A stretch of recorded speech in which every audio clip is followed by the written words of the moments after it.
Oh, yes. Can you speak about how to be in this world with this constant push for connectivity? How did we get to the most profound things from a relatively simple question? Oh, yes, we talked about doing and being, without feeling that being present is another thing to do. How to be in this world without this constant push for connectivity? Well, the first thing is you turn off your push notifications.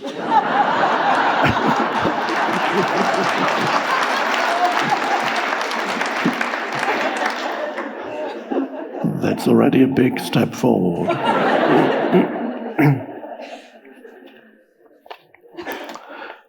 And you need to be disciplined in the use of your device, your phone, whatever,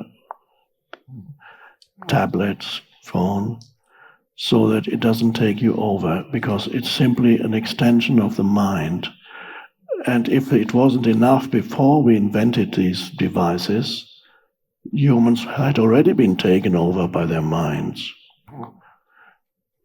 Even 2,000 years ago, that not as much as now, but even 2,000 years ago, Jesus said, "Why are you always thinking about tomorrow? Why are you always worried about the next thing? Look at the flower. Look how it lives in total alignment with the present moment, and it's being sustained by the one consciousness." That's my translation of the. So already then, humans had been taken over by mind, but even more so since then, mind has proliferated, and then the clever human mind came up with these devices. Said, let's extend ourselves into the realm of things, and then we can create this, which is an extension of the human mind. So when you might have noticed, when you're with yourself, you have the voice in the head, unless you begin to awaken, in which case you're able to experience spaces of alert, still presence. It's beautiful. But otherwise, you have this thing, commenting, talking, arguing.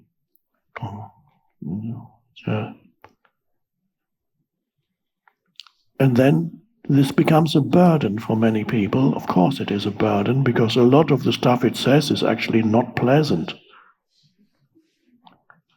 And so you experience it as a burden, and since you derive your sense of identity from it, it becomes yourself. This talking voice, you think that's you. It becomes the self. And you walk around with this burden of the self. And in order to unburden yourself, one thing you can do, you think you can do, is you can watch the television, or you can go on to watch. There are countless things that you can watch on the little screen.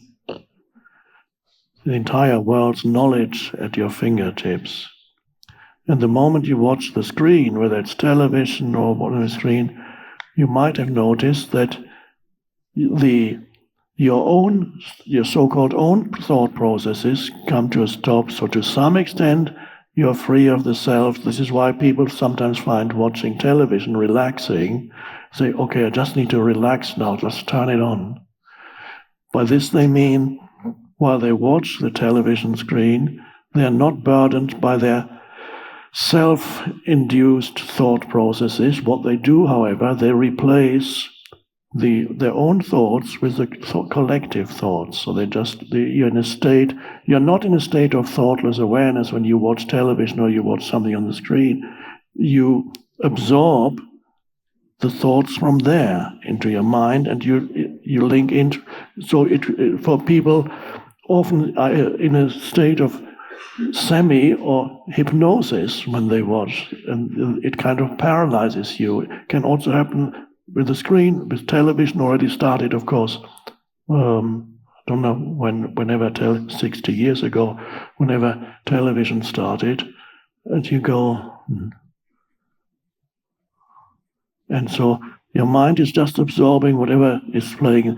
It's the TV mind, which is receiving stuff from wherever it comes from, is going into your mind, and you become no longer thinking your own thoughts. Occasionally you might, you say, oh, this guy is so stupid, and then you're watching again. And then another thought, why am I watching this rubbish?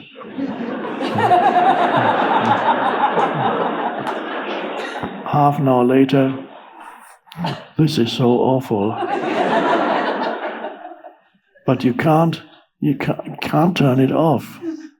Here's the remote. Let's just try one more channel. There might be something else there. Oh no, that's stupid. Try one more.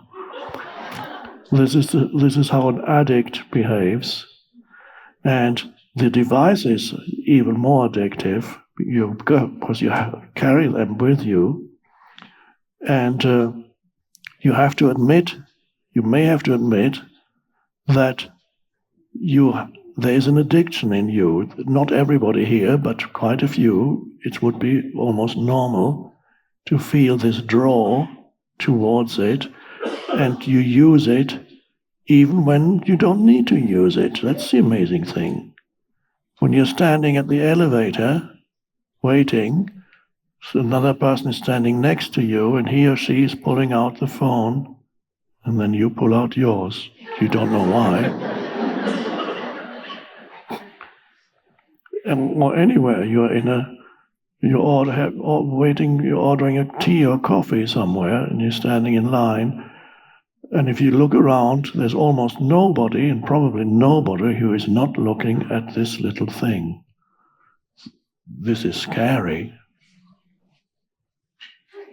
Zombie-like.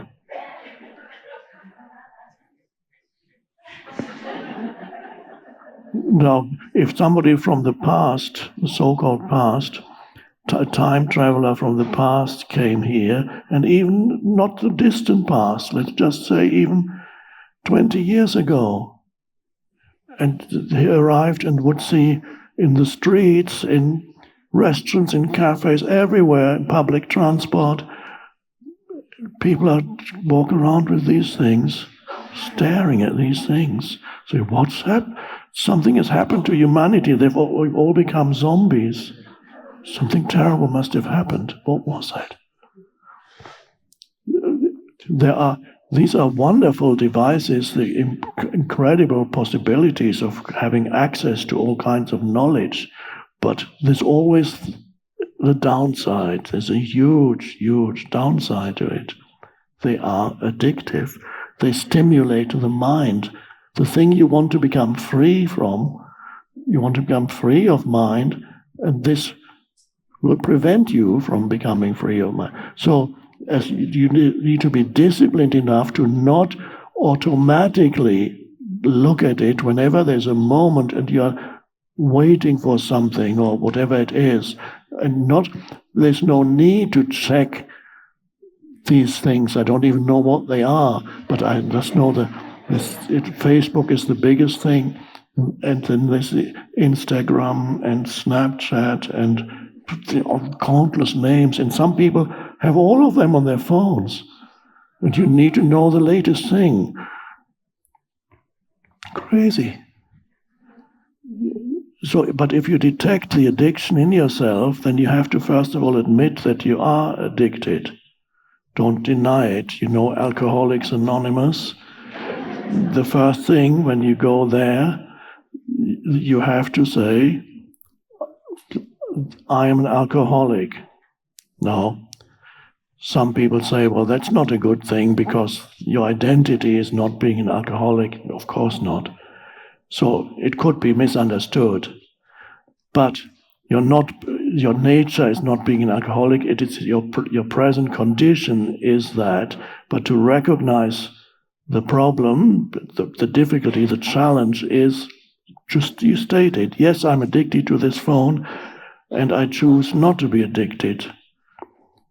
And then you can be the only one in many places who is not looking in waiting rooms, waiting in line, whatever it is, waiting on the phone for somebody to talk to you, and in the meantime, but you use this beautiful thing of just being present, and you look around, and you step out of thinking, and all the others are still in the hypnotic state.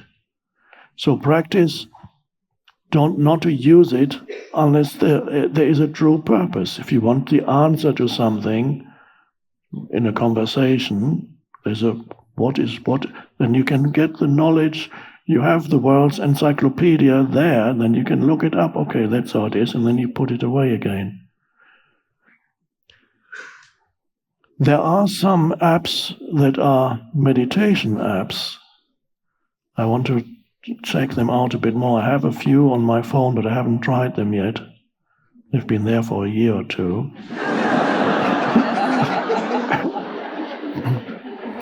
And that would be something great. It transforms something that otherwise would amplify your mind. It transforms it into its opposite.